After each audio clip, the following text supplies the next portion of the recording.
बिस्मिल्लाहिर्रहमानिर्रहीम। अस्सलाम वालेकुम। पाकिस्तान ने राफेल गिराए, चाइना की टेक्नोलॉजी इस्तेमाल हुई। अब आप जरा देखते जाइएगा चाइना इंडिया के साथ करता क्या है। चाइना वो काम करने जा रहा है कि आज के बाद अमेरिका, यूरोप, इंडिया और दुनिया का कोई मुल्क चाइना के सिर्फ 30 मिनट हमले की दूरी पर है। चाइना अब वो सैटेलाइट के थ्रू काम करेगा कि दुनिया देखती रह जाएगी। इस सूरत हाल में जो डेवलपमेंट्स होने जा रहे हैं, इंडिया के पैरों तले जमीन निकल गई है कि पाकिस्तान के राफेल गिराने के बाद अब चाइना करने क्या वाला है। सबसे पहले आप ये समझ लें कि होने क्या जा रहा है। अरुणाचल प्रदेश अब इंडिया के पास कितना अरसा रहेगा ये कुछ नहीं कहा जा सकता। ये अब इंडिया का पार्ट नहीं रहेगा। चाइना ने किया क्या है कि पाकिस्तान ने राफेल तैयारी गिराए।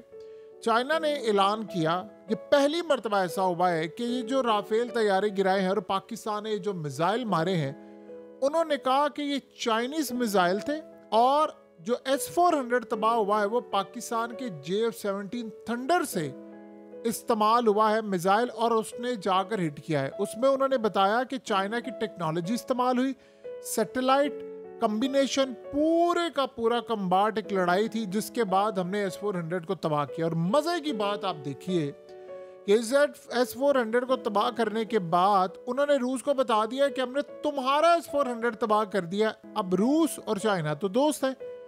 अब आप सोचें, इंडिया कह रहा है S-400 तबाह नहीं हुआ।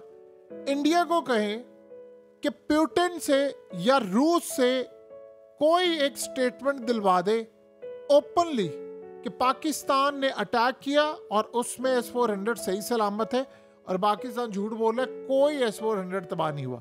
पाकिस्तान ने क्लेम क्या कर रहा है, चाइना ने अब ओपनली कह दिया है कि उनके मीडिया के थ्रू उन्होंने सारी डिटेल्स जारी कर दी कि कैसे, कौन से, क्या सूरत हाल हुई, कैसे पाकिस्तान ने मिसाइल मारे, कैसे S-400 तबाह हुआ, ये सारी सूरत हाल। अब आप छोड़ दें मोदी की तकरीर को, पीछे S-400 रखा है। पागल नहीं है दुनिया। आप एक काम करें ना, रूस से आपने लिया, कहीं रूस को डिनाई करके दिखाए जरा। ये एग्जैक्टली यही सूरत हाल है। आप फ्रांस को कहें डिनाई करके दिखाए, कहें जरा फ्रांस को कि आप डिनाई करें कि भाई नहीं, ये तबाह नहीं हुआ है, सब झूठ है, फलाना है। आप कहें जरा फ्रांस को कि राफेल तैयारे भी तबाह नहीं हुए और फिर पूछे जरा कि इंडोनेशिया क्यों $8.1 अरब की 42 राफेल डील जो खरीदने की फाइनलाइज हुआ था, सारे का सारा मामला, क्यों वो रिव्यू करने जा रहा है कि राफेल तैयारे गिरे हैं, ये तो कचरा है। और इस सूरत हाल में अब फ्रांस के सदर पहुंच रहे हैं इंडोनेशिया, उनको बताने के लिए भी कि यार ये असल में फॉल्ट जो है वो हमारे जेट्स में नहीं है, ये फॉल्ट इंडियन पायलट्स में है, उनकी टेक्नोलॉजी में है। ये सूरत हाल तो है ही है। अब हुआ क्या है, इंडिया के मामला इतने खराब है कि चाइना ने अरुणाचल प्रदेश के जो एरियाज थे उन सबको रीनेम कर दिया, उनके शहर, उनके एरियाज।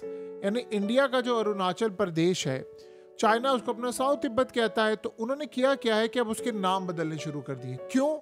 अब चाइना ने देखा है कि इंडिया की टेक्नोलॉजी है फेल, अमेरिका की भी फेल है। देखिए, चाइना ने टेक्नोलॉजी बनाई थी, कहीं ना कहीं तो टेस्ट करनी थी। वो तो बड़े खुश हैं कि चलो इस जंग में टेस्ट हो गई हमारी टेक्नोलॉजी।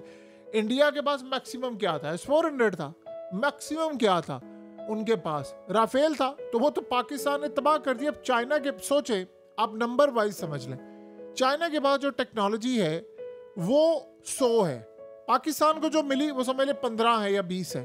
तो चाइना के पास कितनी एडवांस है? अगर 15-20 लेवल की टेक्नोलॉजी इंडिया को तबाह कर सकती है, तो चाइना की राह में क्या रुकावट बनी हुई है अरुणाचल प्रदेश को कैप्चर करने के लिए? कोई नहीं। उन्होंने किया क्या कि उन्होंने नाम रखने शुरू कर दिए। उन्होंने इंडिकेट कर दिया कि भैया आ रहे हैं हम अरुणाचल प्रदेश लेने, अब आप जरा तैयारी कर ले, मेरी फौजें आ रही हैं। उससे भी बड़ी डेवलपमेंट क्या है कि चाइना ने अब जो हाइपरसोनिक मिसाइल है वो बना लिया है कि स्पेस से चाइना मिसाइल मारेगा और 30 मिनट्स में दुनिया के किसी भी कोने में मिसाइल हिट हो जाएगा। यानी एक तो होता ना कि आप जमीन से मारते हैं, सरफेस टू एयर आप करते हैं, एयर टू एयर आप करते हैं, लैंड टू एयर करते हैं, नहीं। अब जो सूरत हाल है बिल्कुल अलग है। चाइना स्पेस से मिसाइल मारेगा, हाइपरसोनिक मिसाइल उन्होंने बना लिया और पूरी दुनिया को, अमेरिका, यूरोप, इंडिया, सबको वो टारगेट करेंगे। और मजे की बात यह है कि स्पेस से जो ऊपर से मिसाइल आएगा वो कोई डिफेंस सिस्टम नहीं रोक सकता, वो सीधा जाकर हिट करेगा।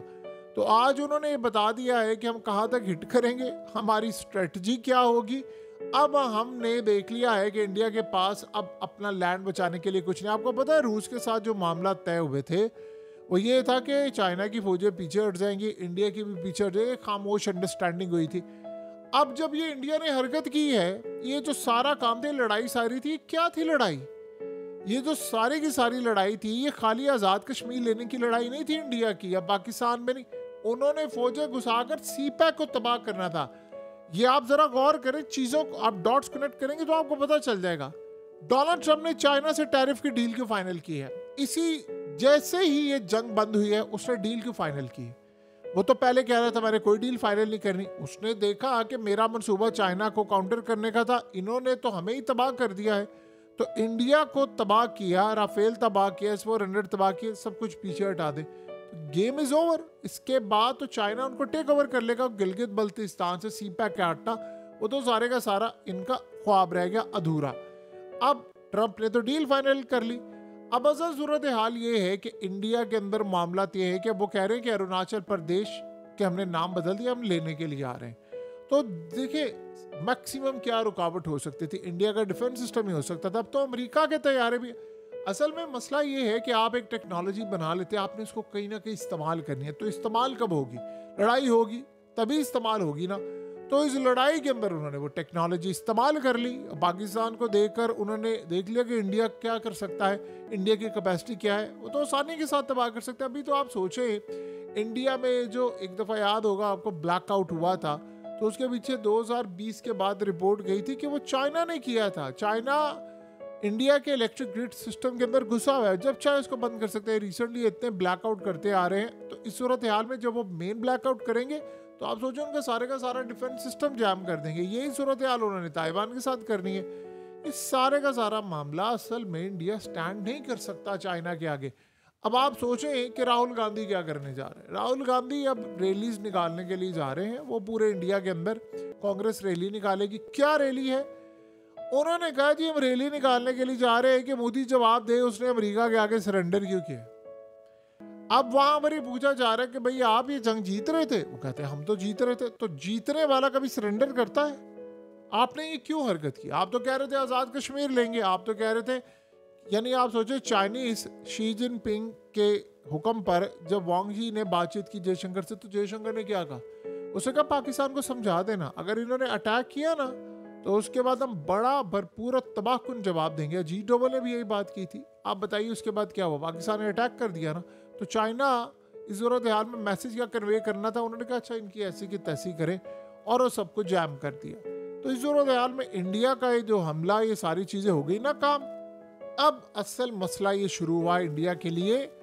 देखिए आप इस बात को समझें, डोनाल्ड ट्रंप ने बीच राह में दो ममालिक को छोड़ दिया है। इजराइल को इस वक्त छोड़ा है। उन्होंने कहा जी हम ईरान के साथ डील फाइनल करने के लिए जा रहे हैं। उन्होंने शाम के सदर से मुलाकात कर ली, शाम पर पाबंदियां हटा दी, कहा ईरान पर हमला नहीं करना, ईरान से डील करनी है। यमन के बारे में कहा कि जी यमन पर हमला नहीं करना, अब उनसे भी डील करके वो साइड पर निकल गए। इंडिया ने मदद तलब की और इंडिया के बारे में उन्होंने इंडिया को धमकी दी कि अगर पाकिस्तान के साथ जंग बंद नहीं की तो फिर इस बात का खमियाजा भुगतने के लिए तैयार है ना, तुम्हें मैं अरबों डॉलर का नुकसान पहुंचाऊंगा। पाकिस्तान तो तैयार था, सऊदी अरब से लेकर तुर्की सब ने प्रेशर डाला। अब उसके बाद आप सोचें कि ये सारे का सारा जो सिनेरियो हो रहा है, आप उसका अब अंदाज़ा लगा सकते हैं कि कितनी बड़ी तबाही इंडिया के लिए इस वक्त तैयार बैठी है। मसाइल का अंबार लगा हुआ है वहाँ पर, हालात बड़े अजीबो गरीब है, मामलात काफ़ी ख़राब है। और देखिए हम ये कहते हैं कि इंडिया के मिसाइल हमारे मुल्क में आकर लगे, बिल्कुल लगे, हम उसको इंटरसेप्ट नहीं कर पाए, वो जाकर मुरीद के और दीगर जगहों पर लगे। लेकिन क्या उसके बाद हमने कहा कि जंग बंदी बिल्कुल कर दे, हमने कुछ नहीं करना? हमने तो फिर जवाब दिया ना। फिर उसके बाद ड्रोन्स आए, फिर मिलिट्री बेसिस पर हमले हुए, एयर बेसिस पर हमले हुए, हमने फिर जवाब दिया। और जवाब के बाद आप देख लें फिर इंडिया चुप कर गया। ये बात मोदी नहीं भूलेगा। अब आप सोचें क्या ऐसी जरूरत पड़ी है कि ये मजीद S-400 ले रहे हैं? आपको क्या जरूरत थी? आपने सोचे आपने 4 बैटरीज ली हैं और सारी की सारी बैटरीज ने पूरे इंडिया को कवर किया, आपको क्या जरूरत है? S400 एक कमाल की प्रोडक्ट, चले आप S500 भी ले रहे हैं, समझ आती है कि आप एक एडवांस चीज़ खरीदना चाह रहे हैं। अब S400 भी ले रहे हैं, आपका तो पहले ही पूरा मुल्क कवर है, तो फिर क्या सूरत हाल है? असल मसला ये है कि वो तबाह हुआ है और उसके बाद उनको मज़ीद बैटरीज चाहिए, पूरा रेडार सिस्टम चाहिए, और चाइना का ये सारे का सारा मामला है। 30 मिनट का काम है सिर्फ अब चाइना के लिए कि चाइना ने इंडिया को तबाह करना है। ये ज़्यादा से ज़्यादा वो जब ताइवान को कैप्चर करेंगे तो हार्डली 50 मिनट का टाइम होगा, 50 मिनट से 1 घंटा, इससे ज़्यादा टाइम नहीं लगेगा। वो सब कुछ जाम कर देंगे, फौजें उतारेंगे, प्रेसिडेंट को गिरफ्तार करेंगे, सब कुछ उनके हाथ में। तो ये सारी की सारी जो सूरत हाल है वो आप सबके सामने है।